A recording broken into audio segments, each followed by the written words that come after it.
Cooking Diva, a novel about a Thai girl with a passion for Thai cooking, written by Panwadee, Ponglada Ittimakin.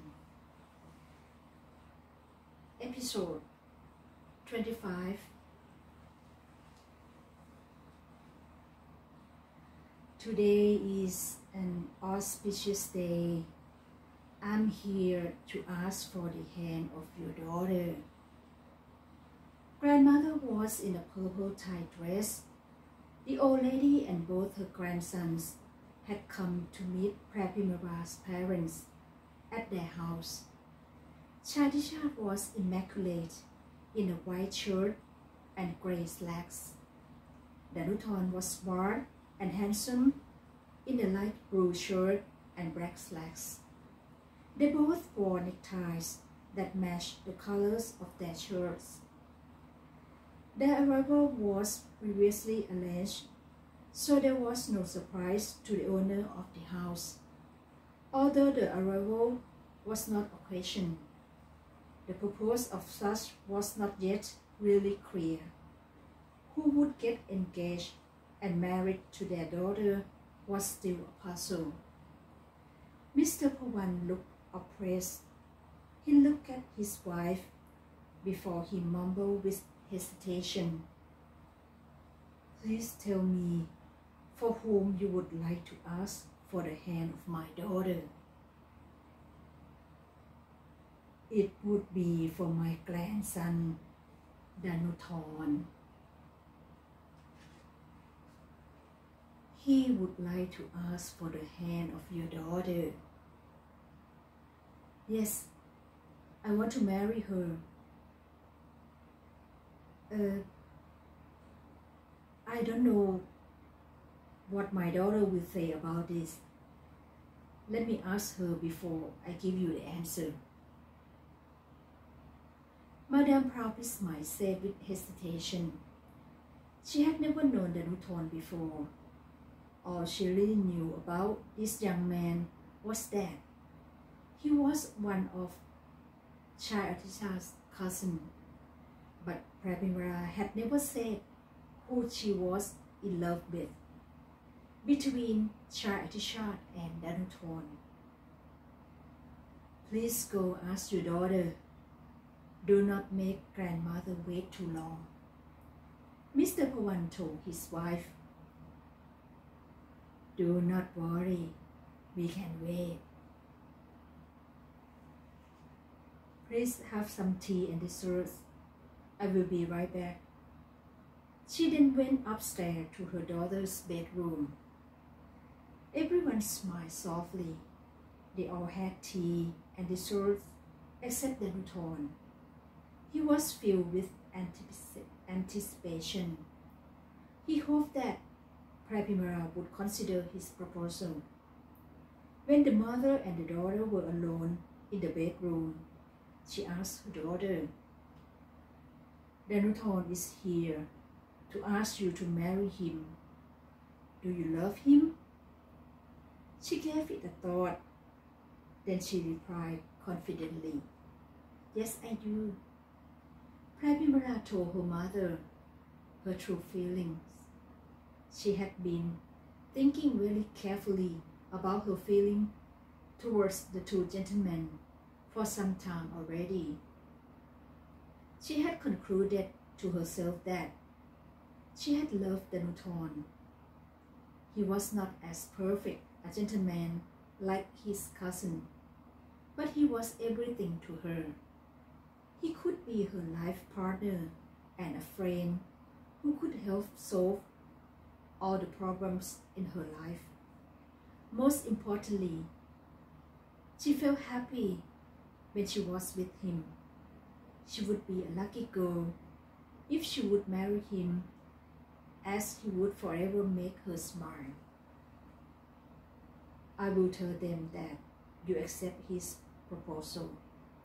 Yes, mother. She looked so shy. Her mother touched her shoulder and said, We let you decide. As it is your own life, I'm so glad for you.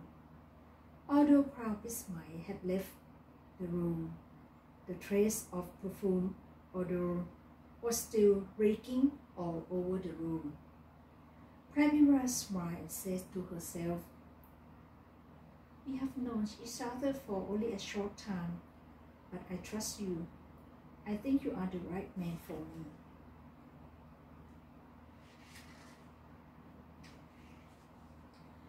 After they had reached the agreement, grandmother would be the one to arrange the wedding. On the way back home, grandmother asked Richard, who sat quietly in the back car, "Jalnai decided to enter monkhood to repay for his guilt to Dukjan and me. Danuton is now happy with a wedding on the way. What about you? You must let me know who you are in love with, so I can go ask for her hand and arrange the wedding for you too. I do not have anyone in mind. I want to work and to look after you. You can still take care of me after you get married. I think you are secretly in love with someone, but you are not telling me. I hope it's not Pramila." "No, I'm not in love with anyone. As for Pra, she can only be my sister. My cousin is a coward. He is actually falling in love with someone, but too afraid to reveal his feeling. At least, he was not in love with Pra. We have discussed this and it was clear between us." Danuton did not say what he actually thought he knew. It was good that the two of you had talked it out. It would be shameful if you two had to fight over a girl. Grandmother said with a little smile on her face. They looked at each other and laughed. Danuton said that, "We almost did." "What do you mean? Do tell me now." "There is nothing in the bamboo bush. I would like to ask you about Midi. Has she ever contacted you at all?" "That girl is living in Paris and she is studying in a culinary school.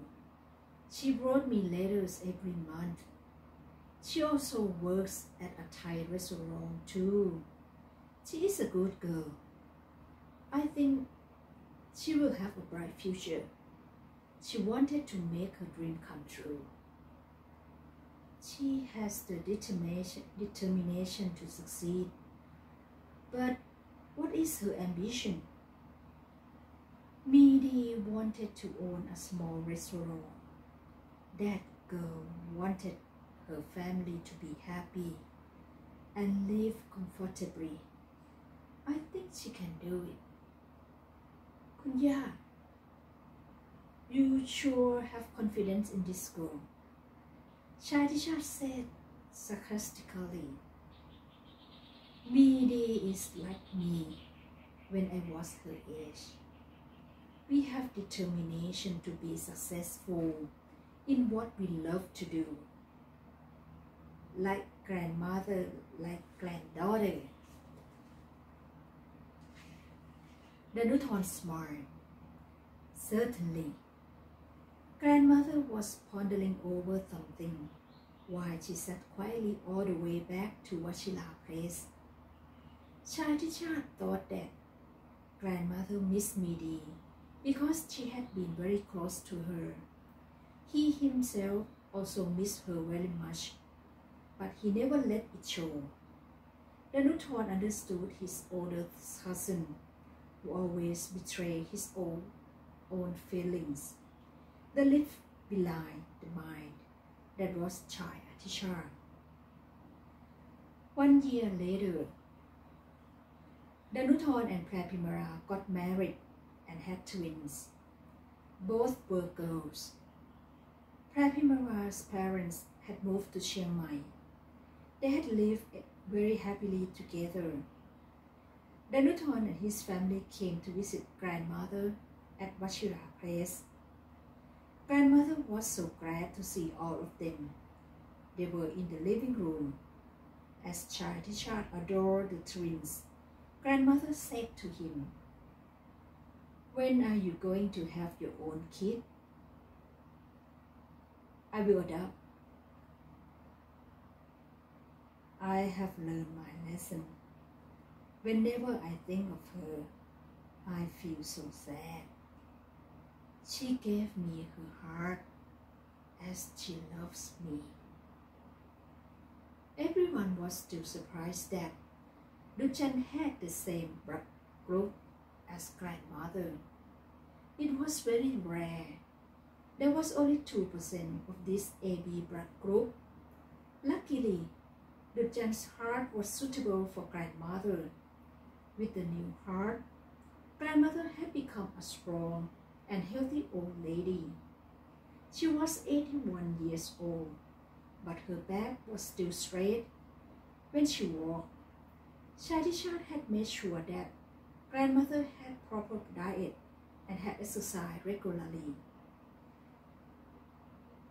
Wachira family has not many years. I would like you to give me more great-grandchildren.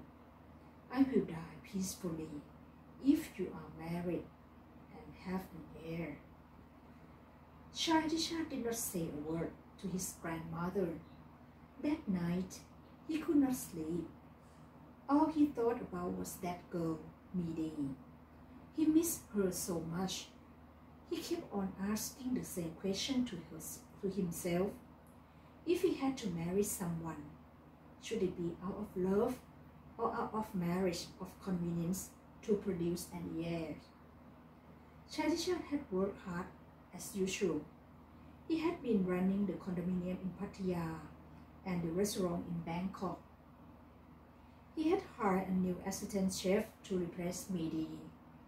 She was a girl with energy, but creativity was really not her strength. She did what Auntie Jamnian told her to do. Grandmother had relinquished her involvement in the restaurant.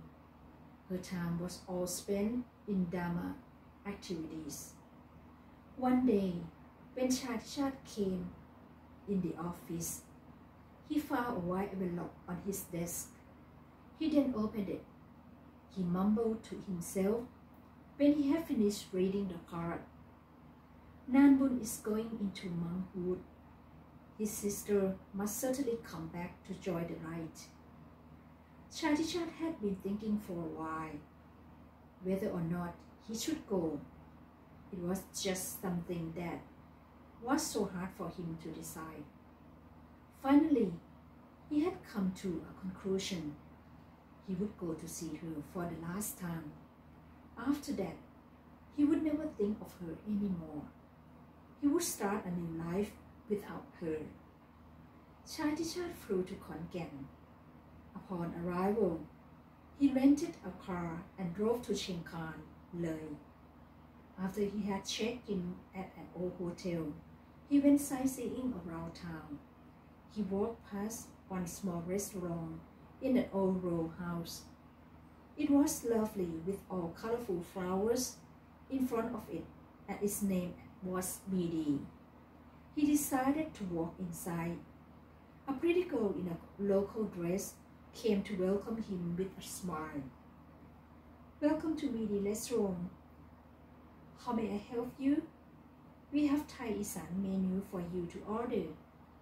Richard looked at the menu. He saw the menu that was very similar to his restaurant in Bangkok, except here they serve Isan food too. Masaman, Tom Yum Gung, fried fish paste, green curry, yellow curry, including som tam and Thai salad, and of course, namprik parasat was among Chef's favorite dishes. "What would you like to have for lunch?" น้ำพริกปลาร้าสับ ต้มยำกุ้ง มัสมั่น fried fish paste and rice. She was puzzled, but she went to the kitchen and told the lady chef. Chad was drinking water while he was waiting for the food. After the waitress had served all the dishes that he had ordered, he examined them with curiosity. Somehow, the food decorations are so familiar and too beautiful to be found in an ordinary food shop. After he had tasted all the food, he turned to the waitress. I would like to meet the chef. The waitress looked nervous. She thought it would definitely be a complaint about the food. Either it was too spicy or dirty. I would like to meet a great chef, that's all. Yes, sir. The waitress went inside. Chad waited for a while. When he raised his head up, he saw her standing right there. In front of him, his steel-colored eyes met hers. She avoided his eyes. I knew it was you. Yes, but why you are here? She was puzzled by his visit.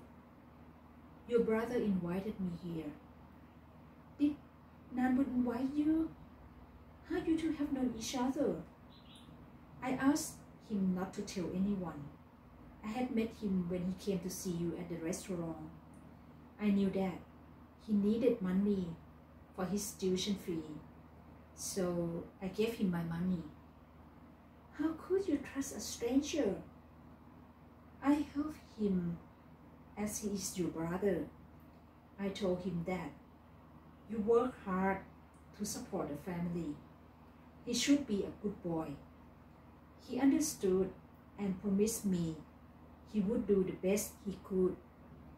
I even told him that if he broke his promise, he had to pay me back the money with interest. You supported him until he finished school, didn't you? Minnie was surprised. Chad smiled before he nodded. That's right.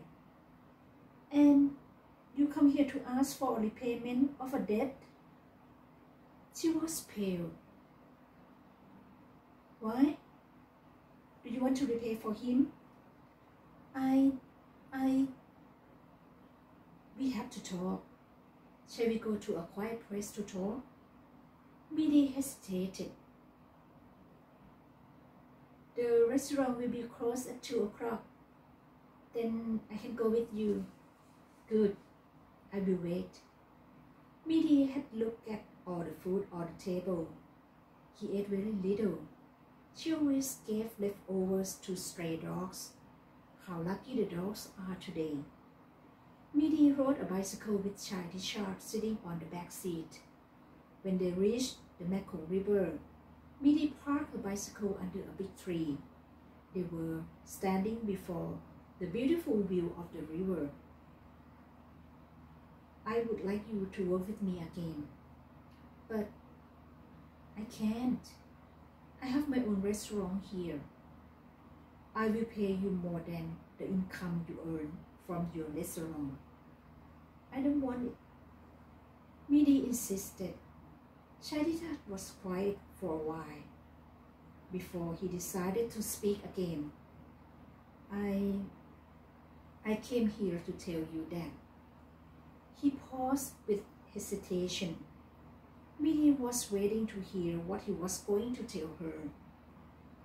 I love you. I had loved you since the first time I saw you.